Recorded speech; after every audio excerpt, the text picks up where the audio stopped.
আপনি মদ পান করছেন, আপনি শরাব খাচ্ছেন, আপনি নেশা করছেন, সব ঠিক আছে। আপনি যে শরাব খান, আপনি যে নেশা করেন, এই কথা কি আপনি 10 জনের সামনে বলতে পারবেন? আপনি বুক ফুলিয়ে বলতে পারবেন? যেভাবে আমি বলছি আমি পানি খাই, আপনি কি বুক ফুলিয়ে বলতে পারবেন আমি মদ খাই?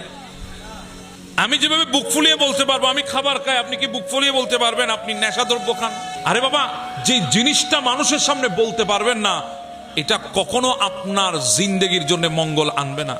এটা কখনো কোনো সময়ে এটা আপনার জন্য কোনো মঙ্গল বই আনবে না। যে জিনিসটা আপনি 10 জনের সামনে তুলে ধরতে পারবেন না, আমি শরাব খাই, আমি মদ খাই, আমি শরাবি, এ কথা আপনি মানুষকে বলতে পারবেন না। কেন?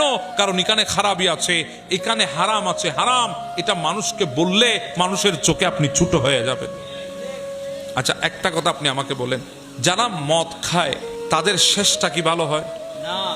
জি বলেন, এই পর্যন্ত কোন মানুষটা মদ খাইতে খাইতে দিনদার হয়ে গেছে, মদ খাইতে খাইতে আল্লাহ হয়ে গেছে? আছে? নাই। মদ খাইতে খাইতে ওই মানুষটা সমাজের মধ্যে এমন পরিচিতি পেয়েছে, ওই মানুষটা মরার পরে মানুষ ওই মানুষটার প্রশংসা করছে? আছে? নাই। আপনি শরাব খেয়েছেন, দুনিয়া থেকে আপনাকে যেতে হবে, মানুষ তো আপনার জানাজায় আসতে পছন্দ করবে না।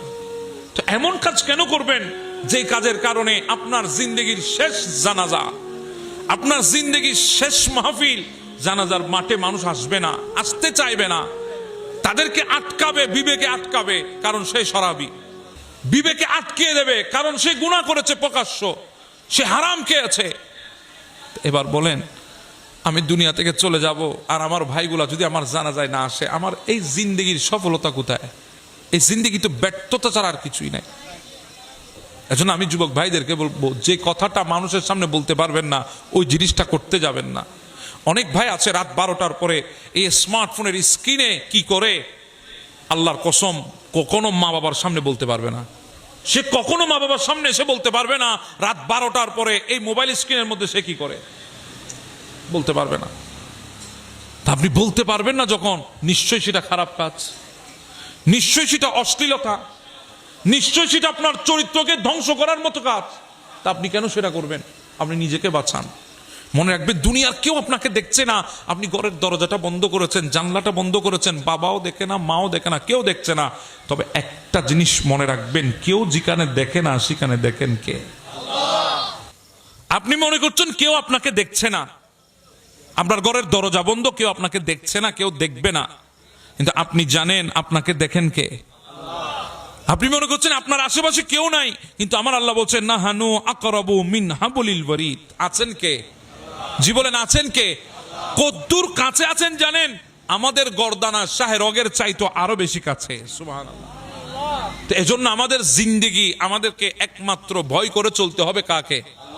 কারণ আমাদের প্রত্যেকটা কাজের জবাবদিহিতা দিতে হবে কার দরবারে? আল্লাহর দরবারে।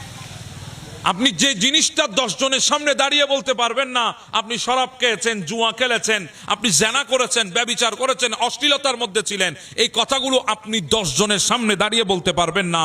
সেখানে একবার চিন্তা করেন আল্লাহর সামনে কিভাবে দাঁড়াবেন। বাস এই কথাটা যদি একবার আপনার স্মরণে আসে, আমাকে দাঁড়াতে হবে আল্লাহর দরবারে, এই কথাটা যদি একবার স্মরণে আসে, আপনি কখনো জুয়া, মদ, শরাব, নেশার মধ্যে কখনো থাকতে পারবেন না। আল্লাহ আমাদেরকে এই সমস্ত গুনাহ থেকে হেফাজত করুক। এটা আওয়াজে বলি না আমিন।